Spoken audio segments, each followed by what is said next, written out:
Find Jeremiah. Find the page that it's on. Stop trying to be real deep, because I see some people in the back of the book, and Jeremiah's not in the New Testament. Jeremiah's in the Old Testament. Jeremiah chapter 18. Jeremiah chapter 18. Come on, take me to the house. That's a good job. That's good right there. Jeremiah chapter 18.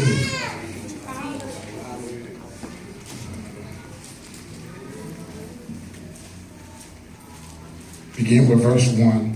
Yes. Jeremiah chapter 18. Verse 1. When you have it, say amen. Give me those glasses. I used to be acting like Sign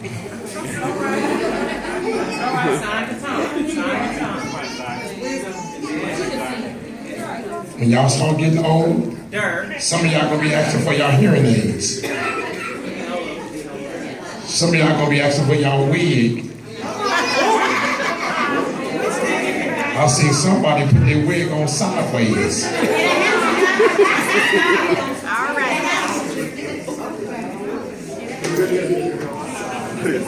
Sideways to the style.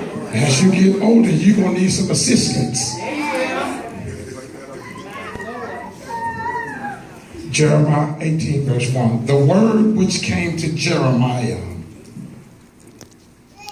from the Lord. The name Jeremiah means Jehovah has appointed. The word which came to the appointed one from the Lord.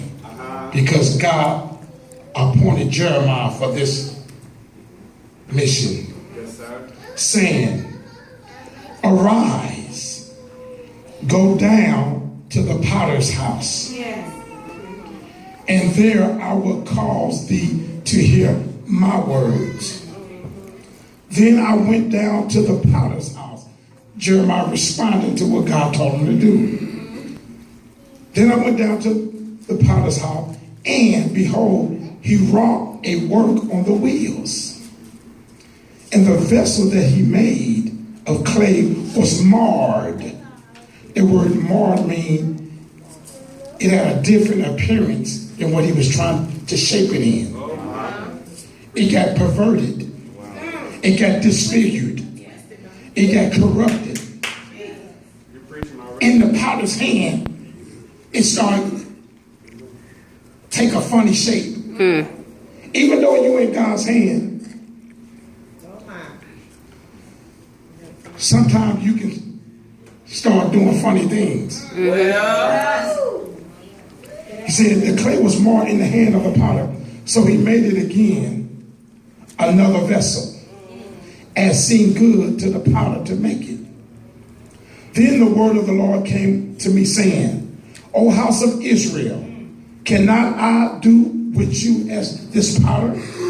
Said the Lord, behold, as the clay is in the potter's hand, so are ye in my hand, O beacon light. Amen. Look at your neighbor and say, neighbor. Neighbor. Pastor going to preach about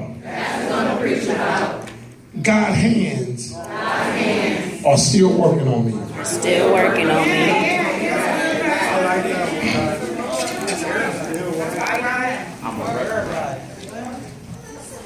God's hands are still working on me. Dwight, God's hands are still working on me. I'm not what I should be right now.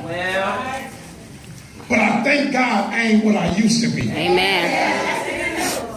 The good news, God brought me from a long way. The things that I used to do and used to like it too. I don't do it no more, and I don't have a desire to do it no more. And I thank God he didn't allow me to the point where I couldn't do it. See, some things you want to do, but you can't do it. The reason why you can't drink because you don't have no more liver. But I thank God I still got my liver. See, you want to smoke, but you only got one lung. There's some other things you want to do, I'm going to leave that one alone. But I thank God that he didn't destroy what I like. Yes. Thank you, Holy Ghost. My God. I ain't what I should be. And I want y'all to look at your neighbor. Look at your neighbor in the eye and say, neighbor, I'm not what I should be. But you better be glad I'm not what I used to be. You better get somebody a high five on that one. Because some of y'all still up. If you what you used to be, you wouldn't be here today. Yes. Some of y'all still be serving time in jail. Some of you still would be in the hospital trying to get rid of it.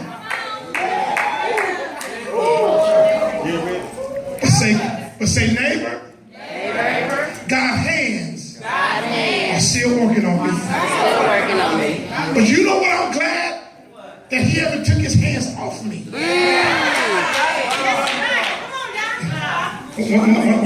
When I stopped my grandson, y'all want to know what I told my grandson? Don't go in there acting ignorant. The same thing what my grandmama told me. Sister Mary, my grandma said, come here, boy. Don't you go in this store. We used to go to White Front. Remember White Front? Don't you go on White Front. And don't you touch nothing. I'm telling you now, she would give us a lecture before we go to White Front. See, these children don't know about White Front and Two God. They ain't never heard of it. Before we go on White Front, Sister Tanner Granny, you say, don't you go in there touching that. Do you hear? So when we go on White Front, we be so scared to touch anything because we got a good lecture. Get your hair slapped on. But even though my grandmother told me not to touch nothing,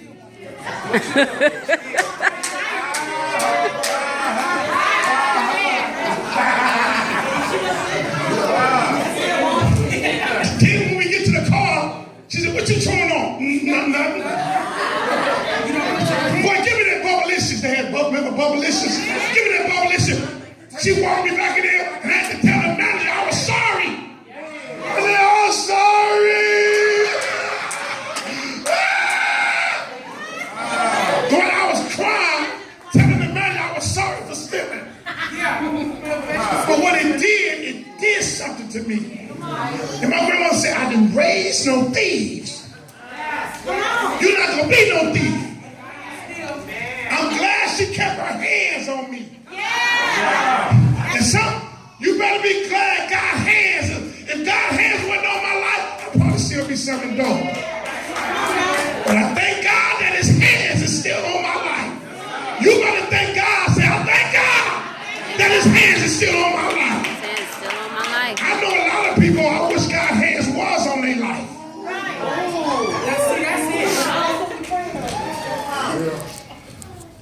From a mess to a miracle.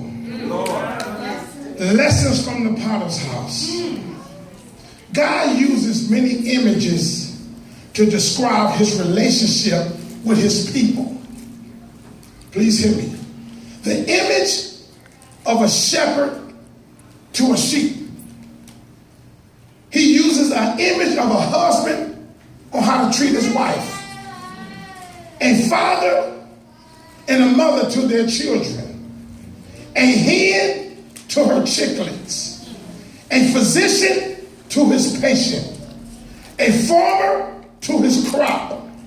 A runner to his race. A person that lost something that was dear to them. And you don't stop looking till you find it.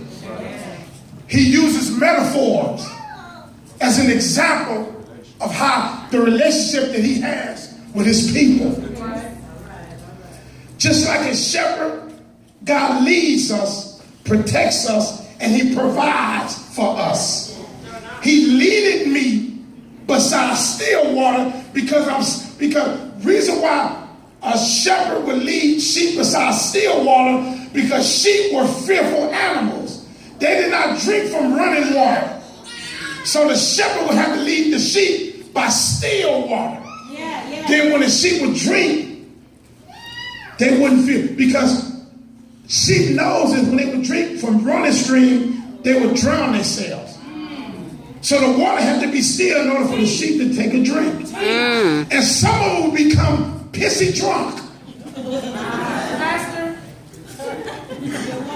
That's why I'm glad his hands are on my life. Let me see that towel. That's good. Are y'all listening? Yeah. He loves us unconditionally. Yes. As a husband loves his wife, that's how Christ loved the church. That's how God loves his people. The way God put a mother's protection in every female animal, they will kill over their young. That's why God sent his only son to give his life without any condition. We always are under the Father's watchful, loving care. As a father pitied his children, so as God pity us, he always on our side. He's always watching over us. We are never out of his protection. We're never out of his presence. He's like a shepherd to us. He's like an overprotected mother over her son. You know, you better not mess with them sons when it comes to mothers. Something about a mother when you mess with them sons. Gonna be bad for you. Can drive any mothers with sons in here? Do y'all understand? Yeah. There's something about when you mess with a mother's son. It's just something about when you mess with them sons. It's like the mother got that connection to that big boy. Mama never let nobody mess with me. There was something about us big head boys and mothers, they just go crazy on us. We know we're wrong, but mama there don't get us out of it. It's just something about mother's protection. You know, it's so like when the baby bears, they always get into something, and especially when they fall into people's campsite, and they be trying to tease them baby bears, and especially when they try to capture them baby bears. Oh no, here comes Mama Bear. Mama Bear come up in there, tear up everything up in there. Don't you mess with them cars that Mama Bear come up there and will rip you to pieces. That's biblical. They was teasing a bald-headed man. And the Bible said a she-bear came and killed those children for teasing that bald-headed man. God put that overprotecting protection in a woman for her kids. It's called a motherly instinct. That comes from God. God loves us. He's an overprotecting father. He's always looking to mature us in this life. Look at your neighbor and say, God loves you. And Jeremiah portrayed portrait of God's love in this passage of scripture is the most beautiful picture of God with the potter and his clay. I want to talk about three things. I want to deal with the potter. Three things I want to deal with. First of all, let's see what is a potter? What is a potter? A potter is a person who makes pots, bowls, plates, etc. out of clay. A person who makes pottery by hand. A potter, he makes things with his hand from clay. Let's talk about the potter and his clay. First thing I'm going to talk about, let's talk about his intentions. Wow. Teach today. Let's talk about a potter's intentions. The Bible, in Genesis, the Bible said God made man from the dust of the earth. Right. In other words, God is the ultimate, he's the ultimate potter. Right. He's an expert potter. All right. And 20, he made man out the dust of the earth. First of all, he had to make man. He put man, he made man. When he came, when he make Stanley Richard, he took a little bit more time on my fine self. See, I'm gonna make him good looking. I'm gonna make him look better than the average man.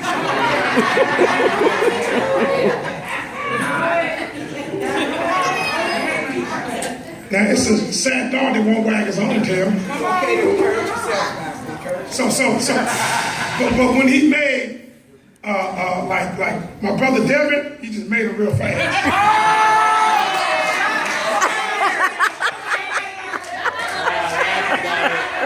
And when he made Yate, he said, huh? You made the white? I said, there you go. But when he made me,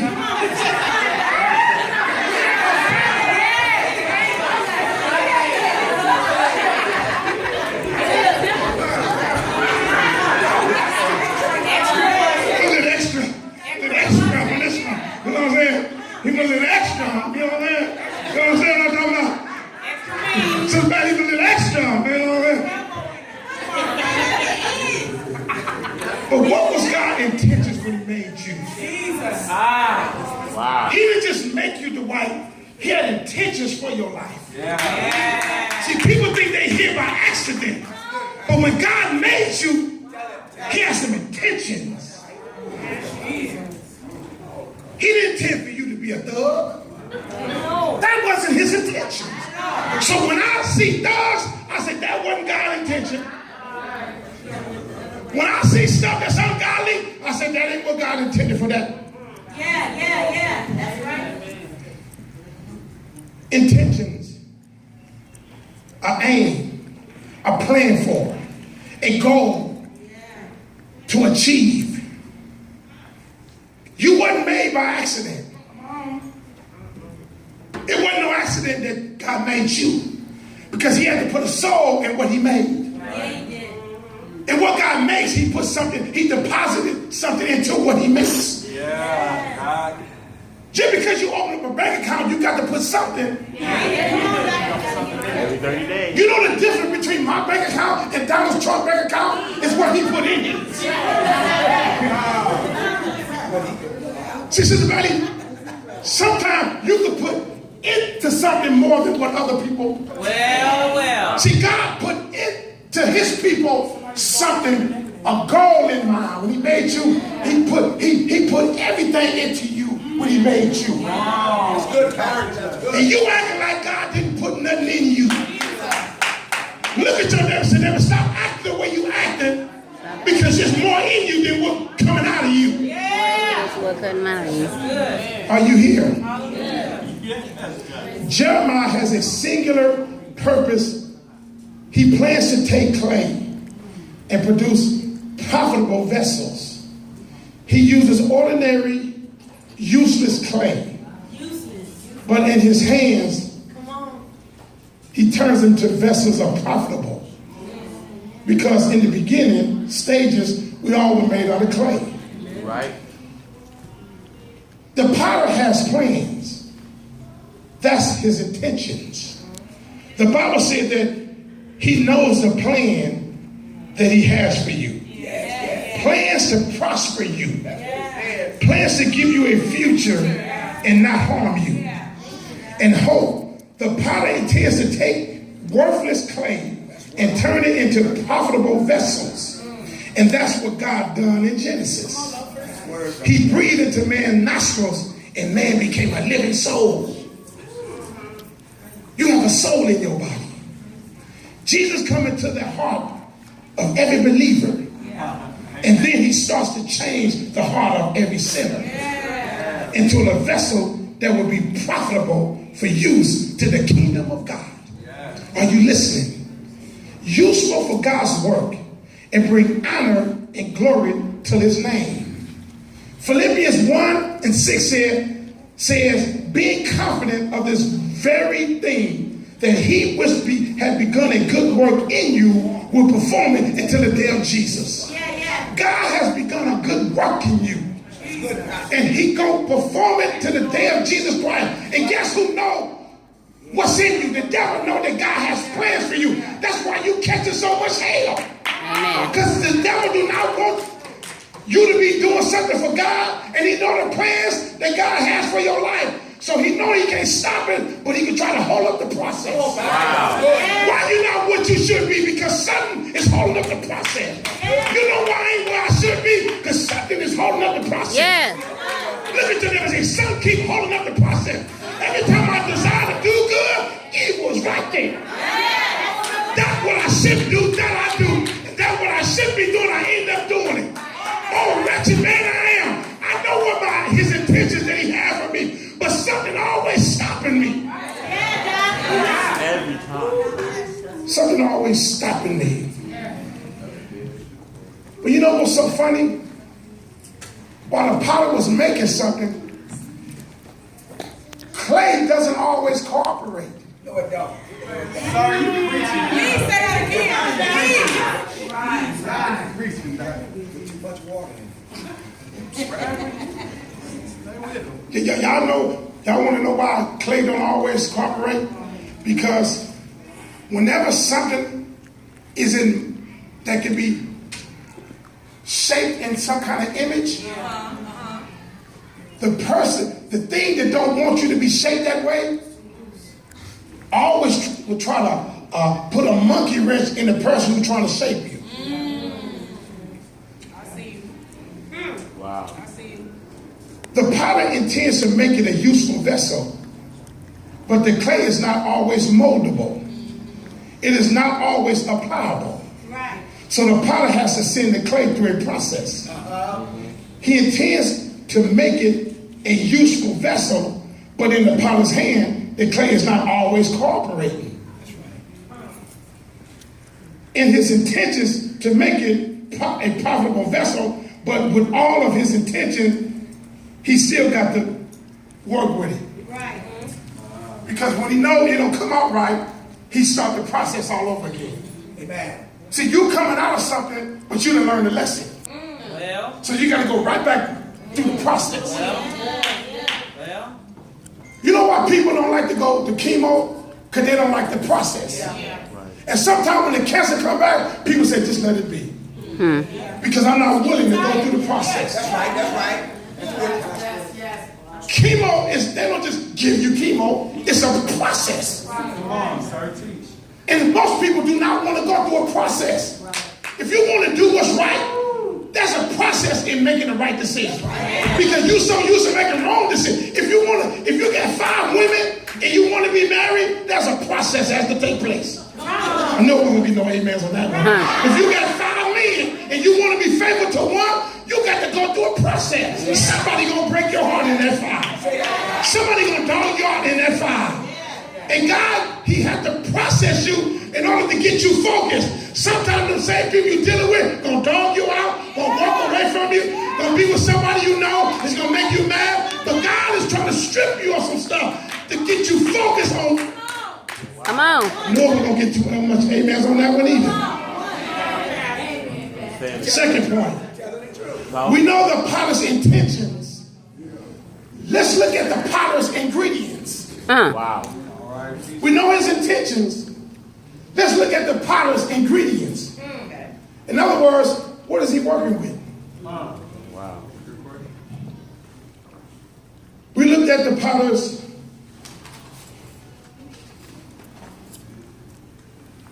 in the clay, which is his intentions.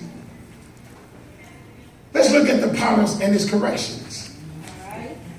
Most people don't like to be corrected. People kind of happy with what they are now. But guess what? If you made yourself, you can be happy with yourself. But the bottom line, you didn't make yourself. Most people, they happy with themselves because they happy with what they doing and what they want to do. I can do what I want to do. The day you decide to do what you want to do, that's the day you're going to fall. The problem is with these celebrities, they doing what they want to do. That's why the world's so screwed up and we watching it. We watching a bunch of rich people who got everything they want, doing what they want, and we want to be like them. Then you come to a church and you got to listen to somebody that's trying to make you do right, but you spend 12 hours a day watching TV shaping your mind, but can't be still for 35 minutes of preaching. Let's look at the potter and his corrections. It takes time to make a strong Christian. It takes time to make a strong preacher. It takes time to make a strong, positive pastor. It takes time to make a strong church worker. It takes time to make a strong believer. What happens a lot of time is that we take people off the potter's wheel too soon. For example, we put a novice in the place of a spiritual authority. Anybody know what a novice is? A novice is a person new to or inexperienced in a field or situation. We put people in positions that they don't have no experience in or never experienced nothing. We put them in a situation, and what happened, we create havoc in their life. Because they want the position, but they've been through nothing to handle it. And the first thing that takes place, they leave. Most people, I don't want them to join the ministry, because the minute they join the ministry, they get discouraged. Because they know that everybody ain't going to listen to what you say. For real. If I judge my pastorship by how y'all cooperate, I quit today. I would say y'all can have this pastoral position because y'all just don't listen to what nobody say. They ain't like I'm telling y'all to meet me at a strip club. I'm telling you, meet me at a church and hear the word, sing, praise to God, live a mom and go back home and do what you want to do. I ain't going there. I said, well, God, I can go home and do what I want to do then.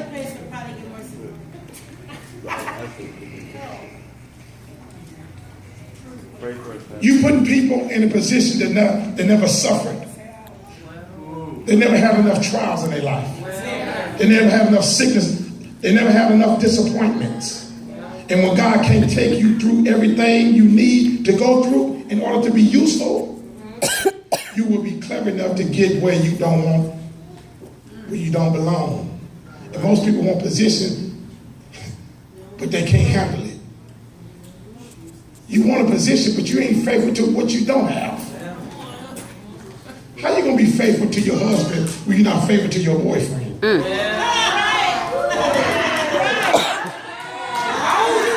You want a new car, but what you doing with the bucket you have? That part. You want a new house, but you won't clean up the one you live in. Come on. You want new clothes, but you won't wash the old ones. You want new hair, but you won't wash your old hair. It's not by your cleverness. It's not by your ability. It's not by your academic excellence. It's about spending time on the potter's wheel. How much you can put up with determines how long you're going to last.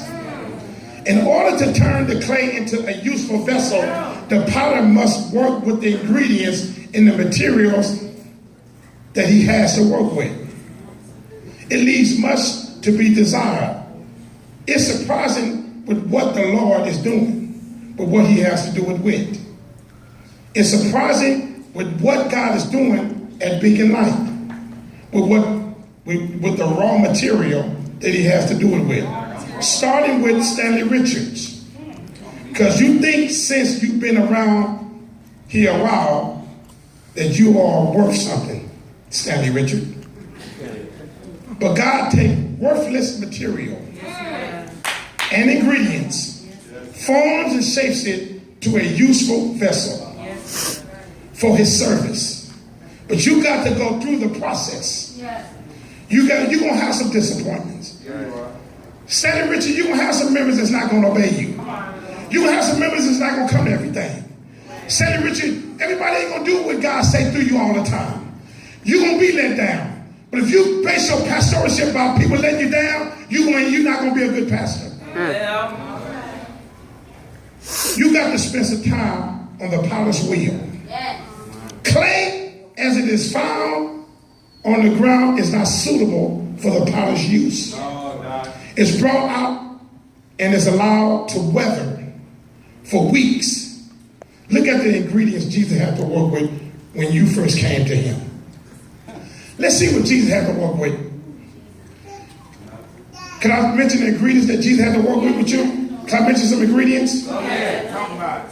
You were stingy, hateful, nasty, drunk every day, lied all the time, slept with whoever you wanted to, whenever you wanted to. You cussed people out. You dropped out of school. You drop it like it's hot. You disrespectful. You hard-headed, disobedient. You're lazy. You're proudful, conniving, slick, evil, bossy, won't listen, impatient.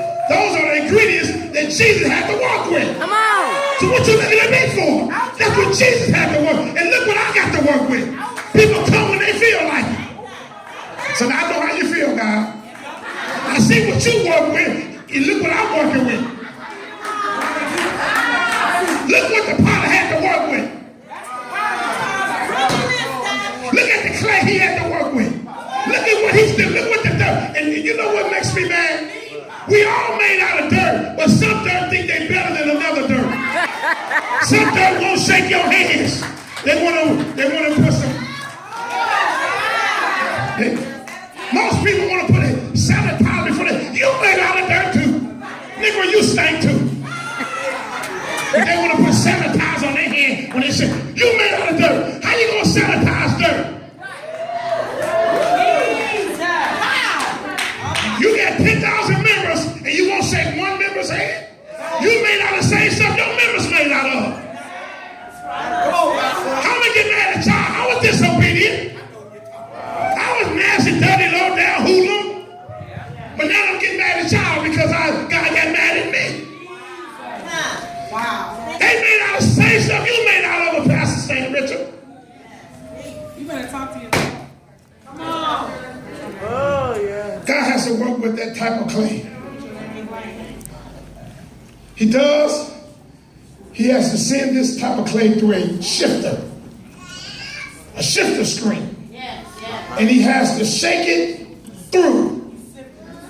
And all the trash, rocks, glass, and other particles can't go through the screening. And only the fine clay gets through those tiny holes in the cistern. But it's a process you have to go through. And when water and other ingredients are added to the clay, it starts to form into a doughy substance. Please listen, please listen. Then it is threaded under the potter's foot to get all the lumps out of it. And then it sits a while to improve the longevity. You wonder why you ain't preaching? You wonder why things ain't happening? God just prepared you for longevity. Wow. So you want to do stuff now. Amen. Sister Shirley, there been times when I sat on the preacher, I ain't preached for 3 years straight. Straight. You know what God was doing? He was developing longevity in my life. Amen. Everybody want to do what they want to do when they want to do now. Steadfast. Right. So when you don't do what you want to do now, you leave. Oh. So when you get married, when things don't go your way, what you do? Hey. Come on. You need some longevity in your life. Look at your neighbor and say, you need longevity. That's why your vessel won't